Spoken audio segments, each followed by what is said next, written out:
دیکھو آپ جا رہے تھے, آپ کا بٹوا اتفاق سے کسی کی جھولی میں گر گیا, فقیر کی جھولی میں گرا, اس نے گرا پیسے بڑی رکھا, پتلی گلی سے نکل لیا. کوئی بندہ کہہ رہا ہے بھائی اس بندے کا شکریہ ادا کر جس نے تجھے اتنے ڈالر دیے. فقیر کیا کہے گا, بھائی اس نے کون سا دیے, چل رہا تھا کر کے اتفاق سے نکل گیا, اس کو تو پتہ بھی نہیں ہے. کیا خیال ہے؟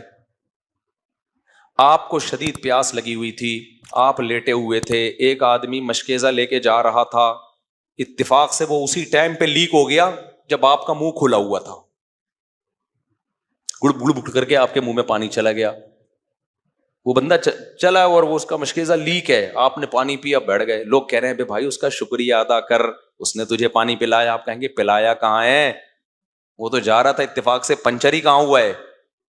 اتفاق سے ہوئے ہوئے کاموں میں کسی کو رسپیکٹ نہیں دی جاتی, کسی کا شکریہ ادا نہیں, سزا بھی نہیں ملتی, سزا بھی نہیں ملتی. اتفاق سے جا رہے تھے, آگے سے کھمبے سے ٹکرا گئے آپ, تو نہ کھمبے کو برا کہو گے نہ اپنے آپ کو, بھائی مجھے کیا پتا تھا, نیچے دیکھ رہا تھا یا اوپر دیکھ رہا تھا. خیر, تو اگر انسان اتفاق سے آیا ہے تو وہ اشرف المخلوقات بولو نہیں ہے, اشرف المخلوقات نہیں. یہ عزت دار مخلوق جب ہی بنے گا جب اس کو بنانے والا کہے کہ سب سے عزت دار مخلوق کس کو بنایا میں نے, انسان کو. تو اللہ کہتے ہیں تم بندر سے پیدا نہیں ہوئے, تمہیں بڑے پروٹوکول کے ساتھ دنیا میں لایا گیا ہے, لہذا تمام مخلوق میں سب سے عزت دار کون ہو, تم. اے اللہ کیا پروٹوکول تھا جو ہمیں دیا گیا ہے, تو اللہ اس پروٹوکول کا تذکرہ کرتے ہیں. اور پتہ ہے کیوں کرتے ہیں, تاکہ وہ پروٹوکول سن کے ہم قابل عزت بننے کی کوشش کریں. دیکھو جب آپ کے گھر میں 20 سال کے بعد بچہ پیدا ہوا, بڑی دعائیں مانگی, بچہ نہیں ہو رہا تھا, آپ کے ابا نے منتیں مانی, اماں نے منتیں مانی اور دعائیں مانگی, اور وہ جانے کے بعد پھر جب پیدا ہوا تو بڑے عقیقوں پہ عقیقے, دھوم دھڑکا, بڑا پروٹوکول, بچے کو بڑے لاڈ پیار سے پالا. اس کے بعد بچہ نافرمان نکلے تو آپ کیا کہو گے, بیٹا تم ایسے پیدا نہیں ہوئے جیسے لوگوں کے گھروں میں بچے پیدا ہو جاتے ہیں, تم مفتی صاحب کا بیان سننے کی وجہ سے پیدا ہوئے.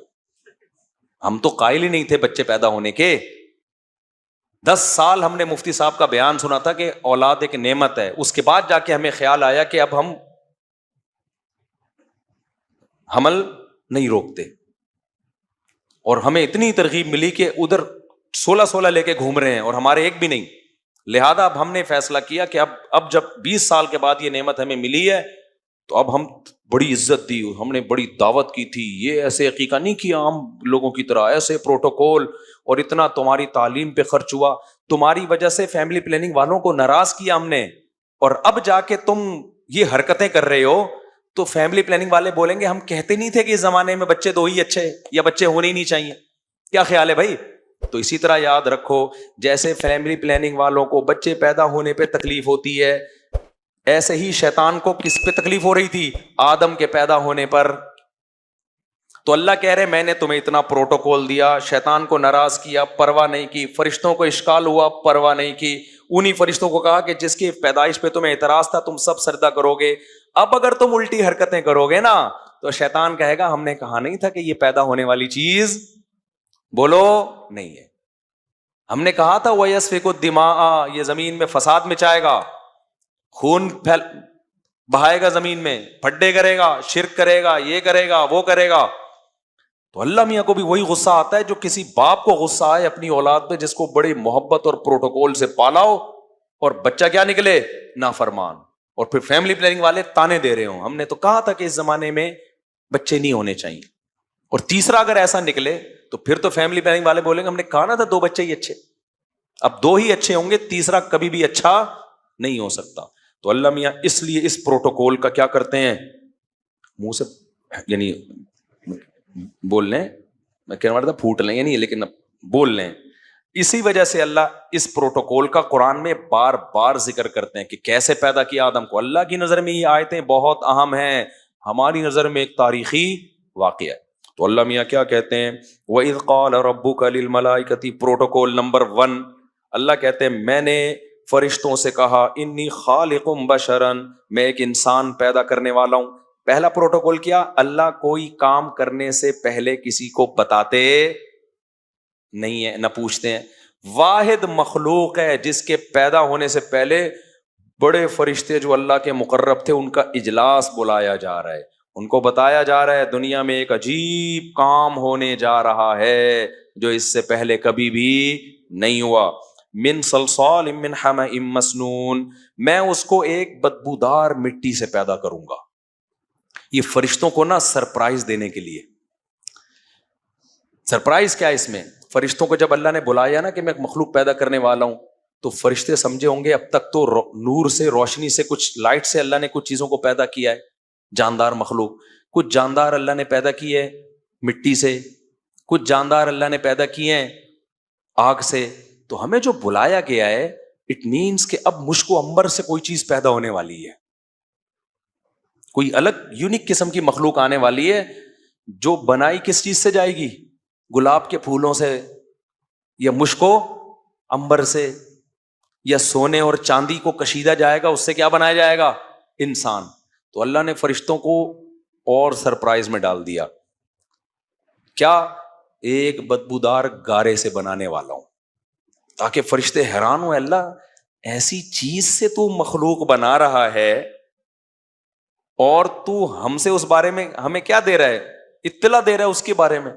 یہ فرشتوں کو تعجب میں ڈالنے اور ان کی آزمائش کے لیے بھی. اب فرشتے تو حیران ہوں گے، اللہ تو اگر مجھ کو عنبر سے بنا رہا ہوتا تو ہمیں بتاتا نا، بنا رہا ہوتا تو بتاتا ہمیں. دیکھو ابے تمہیں جب تک مثال سے بات نہیں سمجھاؤں نا سمجھ میں نہیں آئے.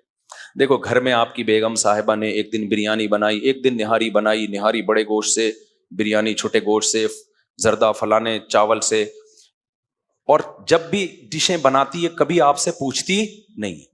ایک دن اس نے آپ کو بلایا کہ آج جو میں ڈش بنانے والی ہوں میں پہلے آپ کو بتاؤں گی. ایک دم آپ کہو گے لگتا ہے آج تو شہد اور اب مجھے زیادہ چیزوں کے نام بھی نہیں ہے، شتر، ہاں زبردست، آج کل تو شتر مرغ ہٹ پہ چل رہا ہے.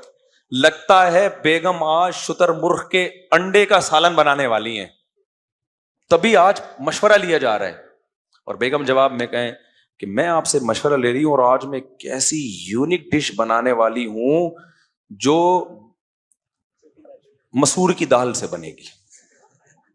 آدمی کہے گا بیگم بریانیاں تم نے بنائی ہیں زعفران کی، اس کے بارے میں مشورہ نہیں لیا. تو یہ مسور کی دال کی چیز مٹیریل تو دیکھو تم کیا ڈال رہی ہو اس میں. تو اللہ میاں نے کیا فرمایا، فرشتوں کو جب بلایا، فرشتے کہ بھائی اب تو مشک و عنبر سے کوئی مخلوق بننے والی ہے، سونے چاندی سے بننے والی ہے، ہیرے جواہرات سے بننے والی ہے. اللہ نے کہا میں ایک بدبودار مٹی سے ایک انسان بنانے والا ہوں. پروٹوکول تم نے اس کو ایسا دینا ہے، فَإِذَا سَوَّيْتُهُ وَنَفَخْتُ فِيهِ مِن رُوحِي، جب میں اس کو بنا کے کمپلیٹ کر لوں اور اس میں جان ڈال دوں تو فَقَعُوا، گر پڑو، لہو، اس کے لیے، ساجدین، سجدہ کرتے ہوئے. یہ ہے سرپرائز تھا یا نہیں تھا؟ کیوں؟ اچھا فرشتوں نے کیا کہا؟ فرشتوں نے کہا فسجد الملائکۃ کلھم اجمعین، سارے فرشتوں نے کیا کر لیا؟ سجدہ. بھائی چھوڑو اس بحث میں کہ مٹی سے بنے ہیں یا بدبودار مٹی سے بنے ہیں، یا اللہ میاں نے یہ کیا کام کیا ہے، آرڈر جو دیا ہے اس کو کیا کرنا ہے، فالو. گر گئے. ایک اکیلا شیطان تھا جو اللہ کے حکم کے مقابلے میں لاجک پہ چلتا تھا. جیسے آج کل خلا والا کلپ چل رہا ہے نا، اسلام نے عورت کو خلا کا، یک طرفہ خلا کا حق نہیں دیا. اس پہ بہت سارے لوگوں کے کمنٹس آ رہے ہیں کیوں نہیں دیا؟ مرد جب دھڑ دھڑ دھڑ طلاقیں دے دے، وہ جب چاہے دے دے، اس سے کوئی فرق نہیں پڑ رہا تو یہ تو ظلم ہے. اس کا میں جواب دے چکا ہوں بیان میں کہ مرد کو پورا رائٹ کیوں دیا ہے اور عورت کو کیوں نہیں دیا. اس کی ایک لاجک بھی ہے، لیکن جب آپ اللہ رسول کو مانتے ہو تو پھر لاجک کے پیچھے جانا یہ شیطان کا کام ہے، یہ اللہ کے بندوں کا کام نہیں ہے. لاجک کو دیکھنا ہے نا تو پھر یونائٹڈ نیشن سے اپنے لیے قوانین بناؤ. وہ ایک ایک لا کو نا لاجک دیکھ کے پاس کرتے ہیں، سمجھتے ہیں نا. پھر اسلام کی ہمیں ضرورت ہے ہی نہیں. بات چل پڑی تو ایک چھوٹی سی بات اور کر دوں. دیکھو بھائی یہ لبرل سیکولر لوگ نا ہمارا خاندانی نظام تباہ کر رہے ہیں. خواتین کو وہ حقوق دے رہے ہیں جو اسلام نے نہیں دیے, جو دیے وہ والے دے نہیں رہے. اسلام میں خوب سمجھ لو سربراہ مرد ہے, عورت بولو نہیں ہے. یہ مان لو, خواتین بھی مان لیں, مرد بھی مان لیں یہ بات. ابھی کیا ہوا ہے, چند دن پہلے ایک ہمارے دوست نے بتایا کہ بیوی ان کے ماں باپ کو گالیاں دے رہی تھی, انہوں نے تھپڑ لگا دیا, 2 تھپڑ لگا دیے بیگم کو. پہلے وہ چپ نہیں ہوئی تو 2 تھپڑ لگا دیے. تو مجھے فون کیا, میں نے کہا بھائی جب بیوی ماں باپ کو گالیاں دے رہی ہے, آپ کے ماں باپ کو, تو خاموش نہیں ہو رہی تو پھر 2 تھپڑ بنتے ہیں. تو صحیح کیا, غلط نہیں کیا آپ نے, اللہ نے اجازت دی ایسی شدید مجبوری میں. اور وہ کہہ رہے ہیں وہ کنٹینیو کرتی رہتی ہے یہ کام, فرسٹ ٹائم نہیں ہوا. کہہ رہے ہیں میں جب سمجھا رہا ہوں تو میرے سسرال کہہ رہے ہیں کہ دیکھو سختی سے کام نہیں ہوتے, نرمی سے ہوتے. دیکھو محبت سے, سختی سے نہیں, محبت سے سمجھاؤ. کہہ رہے میں 1 سال سے محبت سے سمجھا رہا ہوں کہ میری ماں باپ کو ایسے گالیاں نہیں دیا کرو. نہیں مان رہی وہ. میں نے کہا اب کیا ہوا, کہہ رہے ہیں پولیس بلائیں گے, آپ کو تھانے میں لے کے جائیں گے. میں نے کہا مسئلہ انہوں نے خود ہی حل کر دیا, لاجک خود ہی پیش کر دی. میں نے کہا ان سے کہو محبت سے سمجھائیں مجھے کہ میں نے تھپڑ جو مارا ہے نا, یہ پولیس کیوں, ڈنڈا کیوں لے کر آ رہے ہو. محبت, دیکھیں سارے کام کس سے حل ہوتے ہیں, محبت سے. اپنے سسرال سے کہو پولیس کیا. جیسے آپ مجھے کہہ رہے ہیں کہ بیگم کو محبت سے سمجھانا چاہیے تھا, تو مجھے سمجھانے کے لیے بھی محبت دو تاکہ میں آئندہ تھپڑ نہ ماروں. تو جب اپنا مسئلہ آیا تو پولیس وہ تھپڑ نہیں, وہ ڈنڈے مارے گی, جیل میں بند کر دے گی. تھپڑ 2 منٹ کا مارنا, تھپڑ جا کے مارنا شروع کر دیں, غلط کام ہے. تو یہ جو لاجک واجک کی باتیں آج کل جو سیکولر لبرل طبقہ کر رہا ہے نا, تو بھی ڈرامہ ہے, سمجھ رہے ہو. اللہ میاں نے پسند نہیں کیا شوہر بیوی پہ ہاتھ اٹھائے, لیکن کچھ حدود ایسی ہوتی ہیں کہ اس لمٹ کو کسی کو کراس کرنے کی اجازت نہیں ہے. پھر مرد کو اگر ہاتھ اٹھانے کی اجازت نہ دی جائے ایسے موقع پہ, تو اس کے پاس پھر طلاق کے علاوہ کوئی آپشن نہیں رہتا, پھر گھر ٹوٹیں گے اس سے. یہاں فوراً خواتین پوچھتی ہیں اچھا اگر شوہر نے ہمارے اماں کو گالی دی تو ہم بھی تھپڑ ماریں. اس کا بغیر لگی لپٹی کے جواب یہ کہ نہیں, عورت کو اللہ نے شوہر پہ ہاتھ اٹھانے کی اجازت نہیں دی ہے. تو اللہ تعالیٰ کیا فرماتے ہیں, فَإِذَا سَوَّيْتُهُ وَنَفَخْتُ فِيهِ مِن رُوحِي, تو سب لوگ سجدہ کرو اس کو. اللہ کہتے ہیں تمام فرشتوں نے سجدہ کیا. اب اس میں لاجک بنتی کیا ہے کہ ایک مٹی سے بنایا اور اس کو پروٹوکول کیوں دیا جا رہا ہے. ہمیں تو اللہ نے لاجک نہیں بتائی, لیکن کچھ چیزیں سرسری غور سے پتہ چلتی ہیں. بھائی اس کے اس مال کو نہیں دیکھا جائے گا جس سے بنایا جا رہا ہے. اصل اس ٹائپ کی مخلوق جس کے پاس ایسا ذہین دماغ ہو اور جس کے پاس علم سیکھنے کی ایسی صلاحیت ہو, چیزوں کو اینالائز کرنے کی صلاحیت ہو, یہ صلاحیت کسی اور مخلوق میں نہیں. آسان لفظوں میں اس جیسی ذہین مخلوق اللہ نے پیدا نہیں کی ہے. ذہانت کی بیس پہ اس کو یہ عزت دی جا رہی ہے تاکہ یہ اس آزمائش کو قبول کرے جس آزمائش کے لیے اللہ نے اس کو پیدا کیا ہے. امتحان عقل مندوں کا لیا جاتا ہے. دیکھو امتحان ان کا لیا جاتا ہے, 3 قسم کی مخلوق ہے نا. ایک وہ جن میں خواہشات ہی نہیں ہے, فرشتے, ان کی بھی آزمائش نہیں ہو سکتی, ان کو جو کہیں گے وہ کر لیں گے, ان کا نہیں کرنے کا دل ہی نہیں چاہ رہا ہوگا. دوسرے وہ مخلوق جس کو اللہ نے خواہشات دی ہیں مگر کھوپڑی نہیں دی, جیسے شیر, گدھا, لومڑی, ان کو خواہشات تو دی ہیں, دماغ نہیں دیا. ان کو برائی سے روکو, ان کو سمجھ میں ہی نہیں آئے گا, ان کو بھی آزمایا نہیں جا سکتا, لہذا ان کے لیے بھی جنت اور جہنم نہیں ہے. ایک انسان اور جنات وہ مخلوق ہے, لیکن جنات کی طبیعت میں چونکہ شرارت غالب ہے اور ذہانت ان کی انسانوں جیسی نہیں ہے. باتیں بڑی بڑی کام طاقتور بہت ہوتے ہیں جنات, کھوپڑی انسانوں جیسی نہیں ہے. تو انسان وہ مخلوق ہے جس کو اللہ نے خواہشات بھی دیں اور اللہ نے عقل بھی دی ہے. تو اب یہ عقل اور خواہشات کے بیچ میں لڑتا ہے. خواہش کہتی ہے زنا کر لو, عقل کہتی ہے غلط کام. کچھ لوگ خواہشات میں پڑھ کے کر لیتے ہیں اور کچھ عقل استعمال کر کے رک جاتے ہیں. تو یہاں امتحان ممکن ہے, باقی مخلوق کا امتحان ممکن نہیں ہے. تو یہ مخلوق اللہ پیدا کرنا چاہ رہے تھے کہ جو اس کائنات میں غور کر کے مجھ پر ایمان لائے, مجھ سے محبت کرے, اس محبت کا مزہ ہے. فرشتوں کا ایمان یہ اختیاری نہیں ہے, اضطراری ہے. اضطراری اختیاری پھر لمبی بحث ہو جائے گی, جلدی سے میں اس کو ختم کرتا ہوں اس کو. اللہ فرماتے ہیں الا ابلیس، ابلیس نے انکار کر دیا، ابا ان یکون مع الساجدین، اس نے کہا نہیں کروں گا۔ اللہ کہتے ہیں ما لک الا تکون مع الساجدین، اے ابلیس سب جب سجدہ کر رہے تھے تو نے کیوں نہیں کیا؟ اس سے پتہ چلتا ہے اللہ بھی اجماع کے قائل ہیں، جو کام سارے کر رہے ہیں تو 1.5 اینٹ کی الگ مسجد، سارے نہیں کرتے تو بھی غلط ہوتے، لیکن شیطان کو غلط ثابت کرنے کے لیے ریفرنس جمہور کا دیا جا رہا ہے۔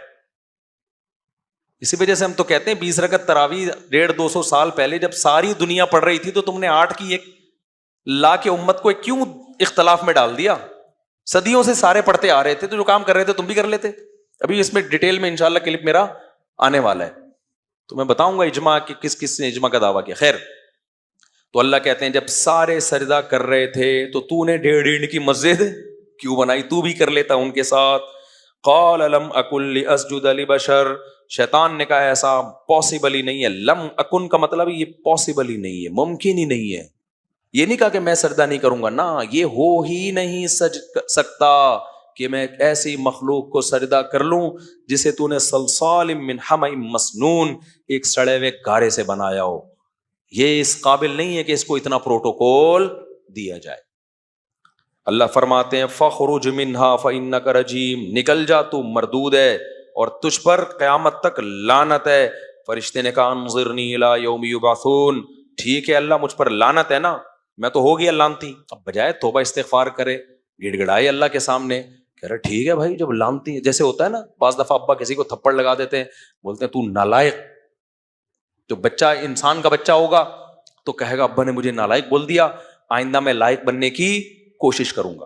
اور کچھ ہوتے ہیں تکبر سے دماغ خراب ہو جاتا ہے، ابا نے بول دیا تو نالائق، شکل دیکھ تیری چرسیوں جیسی، کیا کر رہے تو کم بخت۔ تو بچہ کہتا ہے ٹھیک ہے ہم چرسی ہیں تو اب ہم چرس پیئیں گے، ابا نے ہمیں کیا انسلٹ، اب ہم کیا کریں گے، ہم چرس پیئیں گے۔ ہم نالائق ہیں نا، اب ابا میں نالائق بن کے دکھاؤں گا۔ یہ تکبر ہوتا ہے، وہ ابا بھی پریشان ہوتا ہے، میں نے تو اس نیت سے نہیں کہا تھا بھائی تمہیں، بھائی اب ہم کیا کریں گے۔ تو یہ ہوتا ہے، کچھ لوگوں کو عقل آ جاتی ہے ڈانٹ کھا کے، کچھ لوگ تکبر میں اور زیادہ آگے نکل جاتے ہیں۔ تو شیطان کو عقل نہیں آئی، شیطان نے کیا کیا، اس نے کہا ٹھیک ہے اللہ تو نے کہہ دیا لعنت، تو لعنت کا مطلب اب لعنت پہ ہی قائم رہنا، اب میں اس کو بڑھانے کی کوشش کروں گا، اس لعنت کو کم کرنے کی کوشش نہیں کروں گا۔ انظرنی الی یوم یبعثون، تو مجھے قیامت تک کی زندگی دے دے، موت نہ دینا مجھے۔ اور بما اغویتنی، اے اللہ تو نے مجھے گمراہ قرار دیا ہے نا، تو لأزینن لہم فی الارض، اب میں بھی ان کو گمراہ کروں گا۔ کیسے کروں گا؟ جو کچھ زمین میں ہے نا ان کے لیے مزین کر کے پیش کروں گا۔ بڑی خاندانی بات ہے یار، شیطان نے خاندانی بات اس سینس میں کی ہے کہ اگر ہم اس کو سمجھ جائیں تو ہمارے لیے بڑی خاندانی ہے شیطان سے بچنے کے لیے۔ اس نے کہا میں گمراہ کروں گا، اور گمراہی کا میتھڈ آف، جو وے آف گمراہی ہے نا وہ بھی بتا رہا ہے، تاکہ اللہ کو یقین آ جائے واقعی یہ کیا کرے گا، گمراہ کرے گا۔ اس نے کہا اللہ جب تو زمین میں ان کو بھیجے گا نا تو زمین میں اٹریکٹ کرنے کی چیزیں بہت ساری، تو میں ان کے لیے زمین کی چیزوں کو مزین کر دوں گا۔ ان کمبختوں کو پتا ہوگا کہ یہ مسافر خانہ ہے، 20 25 30 40 50 سال سے زیادہ نہیں رہنا، روزانہ جنازے اٹھائیں گے، روزانہ جنازے پڑھیں گے، ابا کو مرتبہ دیکھیں گے، اماں کو مرتبہ دیکھیں گے، دادا کو مرتبہ دیکھیں گے، نانا کو مرتبہ دیکھیں گے، صدر کو مرتبہ دیکھیں گے، وزیر اعظم کو مرتبہ دیکھیں گے، جرنیلوں کو مرتبہ دیکھیں گے، ساری دنیا کے بادشاہوں کو، وزیروں کو، فقیروں کو، امیروں کو جنازے اٹھا اٹھا کے تھک جائیں گے۔ اس کے بعد بھی ان کا دل بحریہ ٹاؤن کے پلاٹوں میں، ایک دن بحریہ ٹاؤن کے اونر کے جنازے کو بھی دیکھیں گے، لیکن بحریہ